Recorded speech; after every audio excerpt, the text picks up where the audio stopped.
রাজনীতি করা হচ্ছে নতুন করে সংখ্যালঘু শব্দ দিয়ে। কি দিয়ে? সংখ্যালঘু। তো সংখ্যালঘু শব্দ দিয়ে যে রাজনীতি করা হয়, তো সংখ্যালঘু যারা, তারা সংখ্যাগুরু কমিউনিটির মধ্যে সাইফুর রহমানকে এভাবে দিনে দুপুরে কুপিয়ে হত্যা করে কিভাবে? আমরা তো সংখ্যাগরিষ্ঠ, তো সংখ্যাগরিষ্ঠ মানুষের মধ্যে একজনকে সংখ্যালঘু একজন হত্যা করে কিভাবে? এর আগে ফরিদপুরে হয়েছে, আমরা তখনও সাম্প্রদায়িক সম্প্রীতির বলি আওড়াইলাম। চট্টগ্রামে হইল, এখনও সাম্প্রদায়িক সম্প্রীতির বলি আওড়াচ্ছি, ঠিক আছে? এবং আমাদের সবাইকে বোঝানো হচ্ছে যে সবাই শান্ত থাকেন, কেউ কোনো রকমের টু শব্দ করবেন। আচ্ছা, করলাম না, টু শব্দ করলাম না, শান্ত থাকলাম, ধৈর্য ধরলাম, ঠিক আছে। এরপরও যদি আরো 10 জনকে মারা হয় তখন, এরপর যদি আরো 10 জনকে মারা হয় তখন আপনি আমাকে গ্যারান্টি দেন যে মারা হবে না। আপনারা আমাদেরকে গ্যারান্টি দেন যে মারা হবে না। যদি মারা হয় তখন আপনি বলছেন মারা হবে না ইনশাআল্লাহ, ঠিক আছে। যদি মারা হয় তখন, এখন আমি ধৈর্য ধরলাম, এখন আমি সাম্প্রদায়িক সম্প্রীতির কথা বললাম, এখন আমরা চুপ থাকলাম, কেউ এগ্রেসিভ কোনো ভূমিকায় গেলাম না, এবং যাওয়া উচিত না, ঠিক আছে, খালাস। আর আপনি আমাকে গ্যারান্টি দেন এই ঘটনাগুলো আগামীতে ঘটবে না। প্রশাসন গ্যারান্টি দেন, সরকারে যারা আছেন গ্যারান্টি দেন, দিতে পারবেন? যদি দিতে না পারেন, কেন পারবেন না? যদি দিতে না পারেন তাহলে গ্যারান্টি কেন দিতে পারবেন না? তার মানে আপনার প্রশাসন ফেল করেছে এখানে। সেই ভাইকে হত্যা করা হয়েছে, সেই ভাইয়ের হত্যাকারী যদি 20 জন 30 জন হয়, প্রশাসনের পক্ষে এটা কোনো বিষয় না 30 জনকে কারাগারে নিয়ে আসা এবং আচ্ছা মতো রিমান্ডে সিদ্ধ ডিম ঢোকানো, কোনো বিষয় না। রিমান্ডে ওলামায়ে কেরামের পা ভেঙে দিতে পারেন, তাহলে এটা কেন পারছেন না? তাহলে আপনারা আসলে আমাদেরকে কানাকে মক্কা দেখাচ্ছেন, আপনারা কানাকে মক্কা দেখাচ্ছেন, এই তো। এখন যদি গ্যারান্টি না দিতে পারেন, তার মানে এই সমস্যাটা থাকতে পারে। গ্যারান্টি না দিতে পারার অর্থই হচ্ছে আপনি নিজেই ভয় পাচ্ছেন, নিজেই আপনি শিওর না যে সমস্যাটা আসবে কিনা। কারণ আপনি জানেন যে আমি সমস্যাটাকে ডিল করতে পারি না, আসতেও পারে, এই জন্য আমি গ্যারান্টি দিতে পারছি না। আমাদের উপদেষ্টাদেরকে বলেন গ্যারান্টি দিতে যে এরকম ঘটনা আগামী তার কখনো ঘটবে না। আমরা তো সবাই শান্ত আছি, কেউ তো একটা টোকাও পর্যন্ত দেয়নি, কাউকে দিয়েছেন? আচ্ছা, ঠিক আছে। আবার আমি প্রশ্ন করছি, যদি গ্যারান্টি না দিতে পারে এবং না দিতে পারাটাই তাদের ব্যর্থতা, এবং এর যদি উপযুক্ত বিচার তারা করতে না পারে, না করতে পারাটাই ব্যর্থতা সংখ্যাগরিষ্ঠ মুসলিম রাষ্ট্রে, তাহলে এই ঘটনা যদি আগামী 1 বছরে, 2 বছরে, 5 বছরে আবারও রিপিটেড হয় এবং একজনের জায়গায় 3 জন 4 জন 5 জন 10 জন পর্যন্ত পৌঁছায়, তখন আপনাদের ভাষাটা কি হবে? তখন আপনারা কি ভাষায় কথা বলবেন আর আমাদেরকে কি বুঝাবেন? এটা আমার প্রশ্ন। আরও প্রশ্ন আছে, সাইফুর রহমান যদি আপনার ছেলে হইতো তাহলে কি হতো? সাইফুর রহমান যদি আমাদের উপদেষ্টাদের কেউ হতো তাহলে কি হতো? সাইফুর রহমান যদি আমাদের যে ওলামায়ে কেরামগণ, শ্রদ্ধার সাথেই বলছি, বিনয়ের সাথে, আপনাদের যদি ছেলে হতো আপনারা কি সেম কথা বলতেন কিনা? সাইফুর রহমান যদি আপনার মেয়ের জামাই হতো তাহলে আপনি সেম কথা বলতেন কিনা? এই জায়গাগুলো তো অনেক গ্যাপস আছে। আমাদের এত স্বার্থপর চিন্তা চেতনা যে আমার তো আর নিজের ছেলে মরে নাই, আমার তো আর নিজের ভাইকে মারা হয় নাই, আপনি তো তাকে আপনার ভাই মনে করতে পারছেন না এখনো। এখন পর্যন্ত আপনি সাইফুর রহমানকে আপনার ভাই মনে করতে পারেন নাই। সবাই চুপ। আর আমাদের কিছু সুরসুরি মানহাজের কিছু মানুষ আছে, সুরসুরি আর গিরগিটি মানহাজ, মানে তাগুতের নাম এক্স হইলেও তার পক্ষে, ওয়াই হইলেও তার পক্ষে, জেড হইলেও তারই পক্ষে। সবসময় চুপ, একদম সুরসুরি মার্কা ঠান্ডা ঠান্ডা মানহাজ মানুষকে দেওয়া হয়, এবং তারা একটু জনপ্রিয়, এই কারণে জনগণও চুপ হয়ে যায়। তাদের একটা স্ট্যাটাস দেখে মানুষ চুপ। হ্যাঁ, আমার তো আকাবির, আমার তো অমুক, আমার স্কলার এই বলছে, আমার শায়েক এই বলছে, বাস আমি চুপ। আপনি তো নিজের চিন্তাটাকে বিক্রি করে দিয়েছেন মানুষের কাছে, নিজের চিন্তাটাকে আপনি বিক্রি করে দিয়েছেন। তো একজন সেলিব্রিটি স্কলার এসে একটা স্ট্যাটাস দিল যে সবাই শান্ত থাকেন, কেউ কোনো কথা বলবেন না। কেন কথা বলবো না আমি? শান্ত থাকেন বলার আগে আপনার বলা উচিত ছিল যে আমার ভাইকে এভাবে মারা হয়েছে, আমি তীব্র নিন্দা জানাই এবং এর বিচার আমি দাবি করি। তারপরে আপনি বলতে পারতেন আপনারা শান্ত থাকেন, আমরা বিষয়টা ডিল করছি। এই যে ব্রেন ওয়াশ, এই যে আমাদের একটা জজবাকে এভাবে দমন করে দেওয়া হচ্ছে, এর ফলাফল কিন্তু আপনাদেরকে ভোগ করতে হবে। আচ্ছা ঠিক আছে, 10 জন মারা হলো চুপ করে থাকেন, ভালো কথা। আরও 100 জন মারা হলে তখনই কি চুপ করে থাকবেন? যদি একটা জেলার উপর আক্রমণ হয় তখনই কি চুপ করে থাকবে? আপনারা শয়তান থেকে পালাতে চাচ্ছেন, কিন্তু শয়তান তো আপনাকে ছাড়বে না। আপনি কিছু বলেন আর নাই বলেন, আমি বলছি না এখনই বলেন, আমি বলছি আপনি এই হত্যার উপযুক্ত বিচার আমাদের সামনে নিশ্চিত করেন। জাতির সামনে এই ২০-৩০ জন লোককে হাজির করে প্রকাশ্যে ফাঁসি দিয়ে দেখান যে হ্যাঁ আমরা সাইফুর রহমানের পক্ষে আছি। কিছুই করতে পারেন নাই পর্যন্ত, আপনারা কিছুই করতে পারেন নাই। ফরিদপুরের ঘটনা কিছু করতে পারেন নাই। এরকম ঘটনা বিচ্ছিন্ন না, এরকম ঘটনা বাংলাদেশের লাস্ট ৫ বছরে এবং বিগত ১৫ বছরে অনেকগুলো হয়েছে। কিছু ঘটনা আমরা জেনেছি, কিছু ঘটনা আমরা জানি না, বেশিরভাগই আমরা জানি না।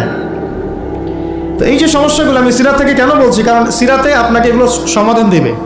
আর এই বিষয়টা আমাকে খুব পীড়া দিচ্ছে ভিতর থেকে, যেটা আমাদের আচরণ, আমরা যে এত বেশি মানে দাসত্বের একটা ইয়াতে চলে আসছি, মেজাজটা আমাদের দাসত্বের মধ্যে চলে আসছে।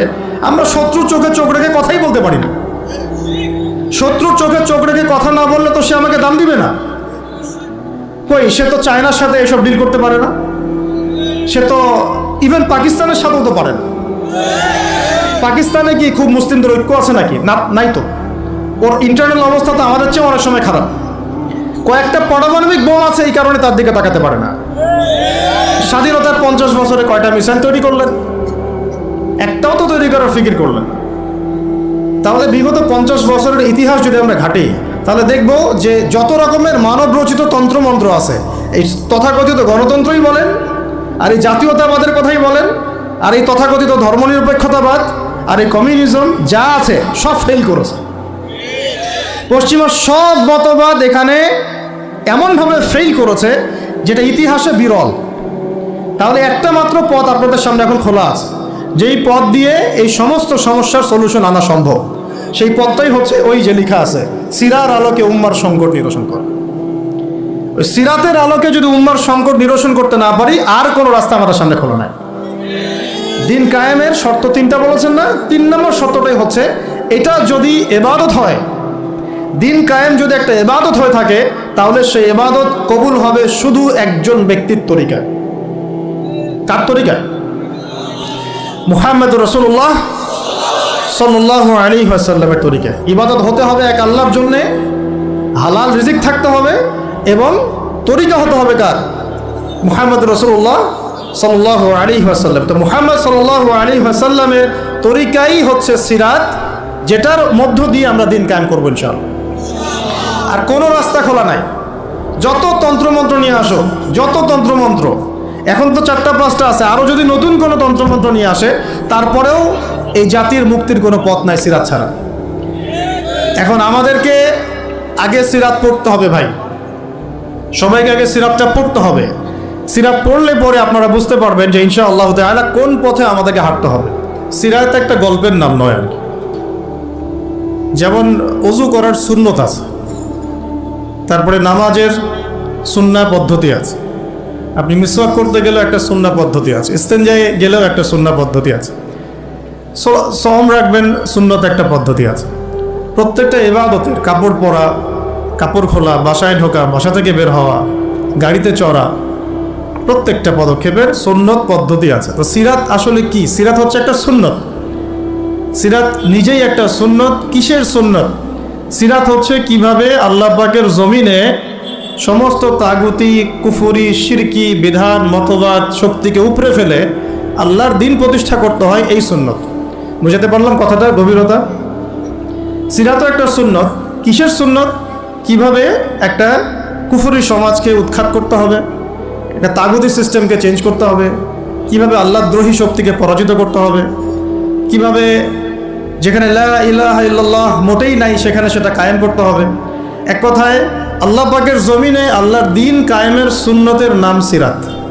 বুঝতে পেরেছি কথা? এটা কোনো গল্পের নাম না। নবী সাল্লাল্লাহু আলাইহি ওয়াসাল্লাম এত সালে জন্ম নিয়েছিলেন, তার বাবার নাম আব্দুল্লাহ ছিল, মায়ের নাম আমিনা ছিল। This is not the reality of Sirat. এটা সিরাতের বাস্তবতা না। সিরাত মানে এটা গল্প না।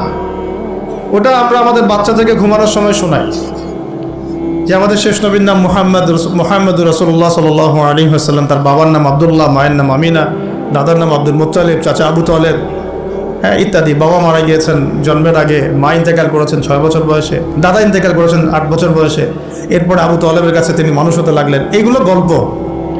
তো এইটা আর সিরাতের আলোকে বর্তমান প্রেক্ষাপটের সমস্যা বের করা, এটাকে সলভ করা, আর সিরাতের আলোকে দিন কায়েম করা, এই জিনিসটা এক না, এটা ডিফারেন্ট।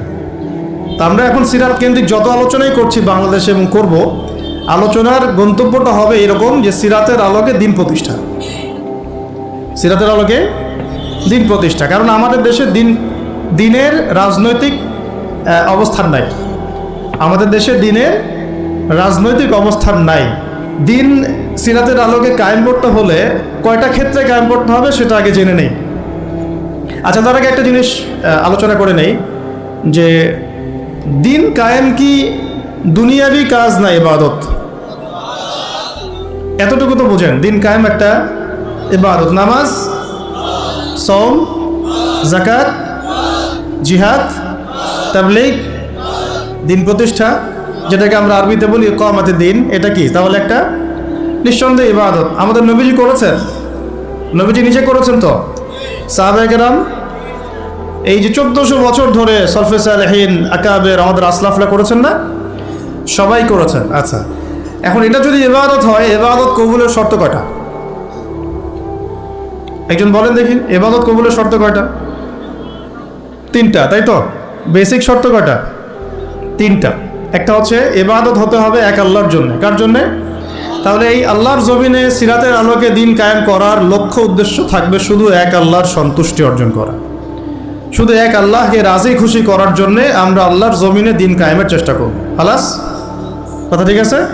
আচ্ছা, যদি এখানে উদ্দেশ্য থাকে না আমি আমার পদের জন্য চাচ্ছি, না আমি নেতৃত্বের জন্য চাচ্ছি, না আমি কোনো একটা ফেরকার আমির হওয়ার জন্য চাচ্ছি, অথবা আমি কোনো রাজনৈতিক পদের জন্য চাচ্ছি, তখন ইবাদতটা ইবাদত বলে গণ্য হবে না, বা ইবাদতটার নেকির জায়গায় গুনাহ হতে পারে, নেকির জায়গায় গুনাহ হতে পারে, কারণ সেটা আল্লাহ পাকের সন্তুষ্টির জন্য ছিল না। মানুষ আমাকে পপুলার মনে করে তাই আমি একটু গলা ফাটায় কথা বললাম, বিষয়টা এরকম না। কথা এখান থেকে আসবে না, কথা এখান থেকে আসবে, কথা এখান থেকে আসবে না, কথা আসবে কোথা থেকে? এখান থেকে। এখান থেকে এসে আরশে আজিমের মালিক পর্যন্ত পৌঁছাতে হবে, এই উদ্দেশ্যে আমার কথাগুলো হবে, কাজগুলো হবে। তাহলে দিন প্রতিষ্ঠার উদ্দেশ্য হবে এক আল্লাহর সন্তুষ্টি অর্জন করা, এটা প্রথম কথা। 2, রিজিক হালাল হতে হবে, সেটা তো আমরা জানি। রিজিক কি হতে হবে? হালাল হতে হবে, যেটা আমাদের 90%-এরই কম বেশি হারাম। কম বেশি কি 90%-এরই হারাম। দাড়ি টুপি পাগড়ি জুব্বা পরে আমরা যারা চলাফেরা করি, আমাদেরও বহু মানুষের রিজিক হারাম। অনেকেই সুদি কারবার করি, সুদি লেনদেন করি, অনেকেই মাপে কম দেই, অনেকে আবার আল্লাহ রাস্তার সময় দিচ্ছি, বোনের সম্পত্তি দেই না। অনেকে দেখা যায় মাল সিন্ডিকেট করি, দাড়িওয়ালা লোক ফার্ম ঘাটে বসে ব্যবসা করছে, মাপে কম দিচ্ছে। দাড়িওয়ালা লোক যাত্রাবাড়িতে তার একটা গোডাউন আছে, সেখানে সে পণ্য মজুত করছে, সিন্ডিকেট করে দাম বাড়াচ্ছে। রিজিকটা কি হালাল হলো না হারাম হলো? তো রিজিক হালাল হওয়াটা এত কঠিন শর্ত, যেটা এই যুগে আসলে উতরে ওঠা খুব কঠিন। এই কারণে বহু কিছু হচ্ছে, আবেগ অনেক কিছু হচ্ছে, বড় বড় অনেক লেকচার আমরা দিচ্ছি ঠিকই, বাস্তবতা আসছে না, বাস্তবতা আসছে না। বাস্তবতা হচ্ছে এমন যে আমাদের একজন উপদেষ্টা সাহেব বসে আছেন, তার সামনে দাঁড়িয়ে আলোচনা যিনি করছেন, বক্তব্য যিনি দিচ্ছেন, উচিত ছিল তাকে বসিয়ে মাইক্রোফোন দেয়া আর তার দাঁড়িয়ে আলোচনা শোনা। উচিত ছিল সেই ওস্তাদকে মাইক্রোফোন দিয়ে বসতে বলা, এবং তার উচিত ছিল দাঁড়িয়ে থেকে তার কথা শোনা।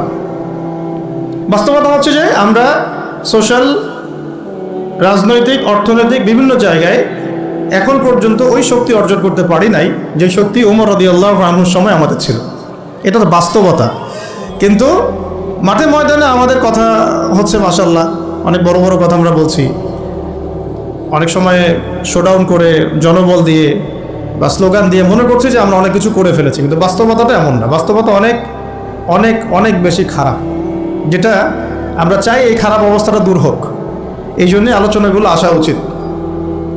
বাস্তবতা হচ্ছে আবেগ দিয়ে দিন প্রতিষ্ঠা হবে না। আবেগের দরকার আছে, তবে আবেগের উপরে বিবেককে স্থান দিতে হবে এবং খুব ডিপ্লোম্যাটিক হতে হবে, বাস্তবতা বুঝতে হবে, প্রজ্ঞা হিকমার সাথে আমাদেরকে আগাতে হবে। অনেক সময় মনে হচ্ছে আমাদের সংখ্যা অনেক কোটি কোটি, 12 কোটি 14 কোটি। আসল যুদ্ধক্ষেত্রেই দেখা যাবে আসলে আমাদের সংখ্যা আসলেই কত। ঠিক আছে, তো মূল জায়গায় আসি। আবার আমি একটু ভিতরে চলে যাচ্ছি। যে আমরা যদি একটা কাজকে ইবাদত মনে করি, সেই কাজটা ইবাদত হিসেবে গণ্য হওয়ার জন্যও 3টা শর্ত আমাকে পূরণ করতে হচ্ছে। আল্লাহ পাকের সন্তুষ্টির জন্যে, 2 হচ্ছে সেই কাজটা করতে গিয়ে, আমার ইবাদত করতে গিয়ে আমার রিজিকটা অবশ্যই হালাল হতে হবে।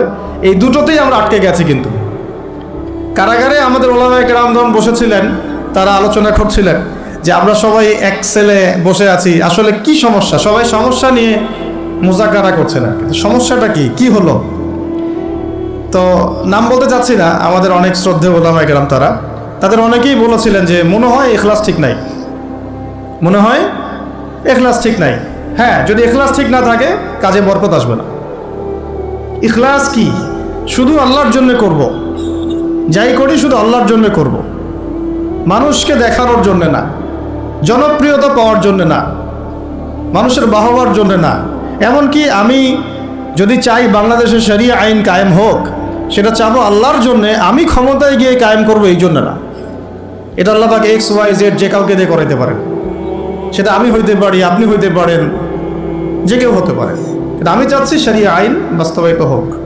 যদি আমি এভাবে চিন্তা করি যে না, আমাকে যেতে হবেই, আমি সেই কাজ করব, আমারই ক্ষমতা দরকার, তাহলে এটা হবে দুনিয়ার জন্য কাজ করা, আমি আমার ক্ষমতার জন্য করছি।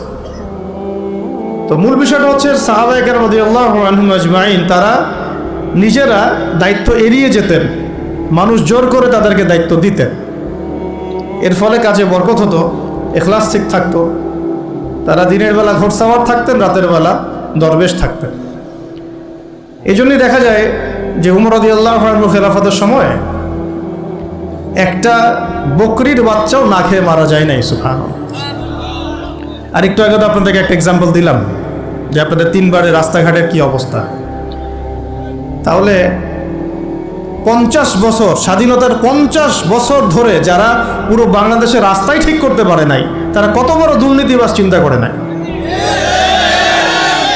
50 বছর ধরে একটা দেশকে রাডারবিহীন থাকতে হচ্ছে, স্যাটেলাইটবিহীন থাকতে হচ্ছে, পারমাণবিক কোনো অস্ত্র নাই, নিউক্লিয়ার কোনো মিসাইলস নাই, কোনো জিওপলিটিক্যাল বড় বড় রাষ্ট্রের সাথে অ্যালায়েন্স নাই। পক্ষান্তরে উল্টা কুফার, তাগুত, মুশরিকদের দাসত্বে আমাদেরকে নিয়ে গেছে।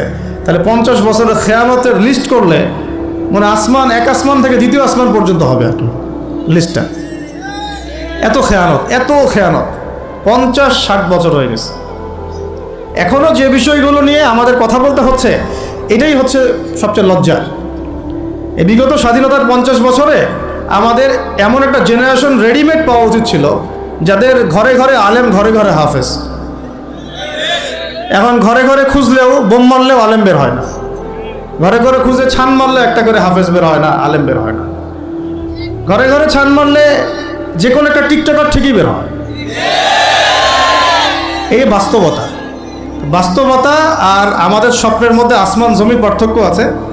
এগুলো হাসির কোনো বিষয় না, এটা হচ্ছে বাস্তবতা। মানে পুরা প্রাইমারি স্কুল থেকে শুরু করে প্রাইমারি স্কুলের শিক্ষক, প্রাইমারি স্কুলের টিচার এবং স্টুডেন্ট, হাই স্কুলের টিচার, অনার্সের স্টুডেন্ট, অনার্সের টিচার, মাস্টার্সের স্টুডেন্ট, মাস্টার্সের টিচার, তারপরে BBA MBA, তারপরে আপনার প্রাইভেট ইউনিভার্সিটি ইত্যাদি, ইভেন BCS সেক্টর, শিক্ষা কমিশন, MP মন্ত্রী, পার্লামেন্ট, সবগুলোকে যদি একটা জায়গায় আপনি বসান, সবাইকে 15-16 কোটি মানুষকে একটা জায়গায় বসান, দেখবেন যে এদের 90% কোরআন তেলাওয়াতি করতে পারে না। 50 বছর হয়ে গেছে স্বাধীনতা।